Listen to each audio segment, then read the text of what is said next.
भाजपचा एक internal survey आहे. हे मीच सांगत नाही, हे अनेक ठिकाणी प्रसिद्ध झालेलं आहे आणि तुम्ही गुगल करा हा इंटरनल सर्व्हे काय आहे, तुमच्या लक्षात येईल. भाजपच्या स्वतःच्या इंटरनल सर्व्हेनुसार भारतीय जनता पक्षाला मुंबई महापालिकेच्या निवडणुकीत स्वतःच्या बळावर 100 जागांचा पल्ला गाठणं सुद्धा शक्य नाहीये, हे लक्षात घ्या. भाजपमध्ये घबराट कशामुळे? तर यामुळे आपण स्वतःच्या बळावर 227 पैकी 100ही जागा जिंकू शकत नाही. म्हणून आधी ते शिंदेना बरोबर घ्यायला तयार नव्हते. आधी त्यांचा आत्मविश्वास एवढा वाढला होता की ते असं म्हणत होते मुंबईमध्ये सुद्धा आम्ही स्वतंत्रपणे लढू. पण शेवटी फडणवीस यांना हे जाहीर करावं लागलं की आम्ही मुंबईमध्ये शिंदेना बरोबर घेणार आहोत, ठाण्यामध्ये बरोबर घेणार आहोत, कल्याण डोंबिवलीमध्ये बरोबर घेणार आहोत. हे फडणवीसांच्या मतानुसार किंवा मनानुसार होत नाहीये. हे अमित शहानी जो दणका दिला दिल्लीहून त्यामुळे होतंय, लक्षात घ्या. कारण भारतीय जनता पक्ष मुंबई भाजप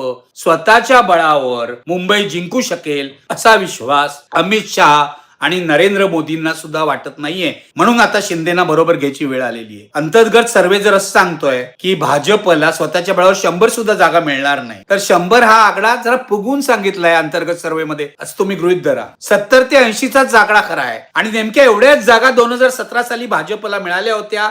एकटे लढले तेव्हा, शिवसेनेच्या पेक्षा स्वतंत्रपणे लढले तेव्हा 82 जागा मिळाल्या होत्या, शिवसेनेला 84 जागा मिळाल्या होत्या. हे लक्षात घ्या. तीच भाजपची ताकद आहे. त्यामुळे त्यांचा अंतर्गत सर्व्हे हा अजिबात आश्चर्यकारक नाहीये. पण त्या अंतर्गत सर्व्हेमुळे भाजपची पाचावर धारण बसलेली आहे. त्यामुळे आता ठाकरे बंधू एकत्र आल्यावर आणखीन काय आपण करू शकतो, आणखी किती पैसा ओतू शकतो, आणखी किती प्रचार करू शकतो, अशा सगळ्या चर्चा या भाजपमध्ये चाललेल्या आहेत. लक्षात घ्या, ठाकरे बंधूंनी नीट नियोजन केलं तर भारतीय जनता पक्षाचा पराभव मुंबईमध्ये करणं अशक्य नाहीये.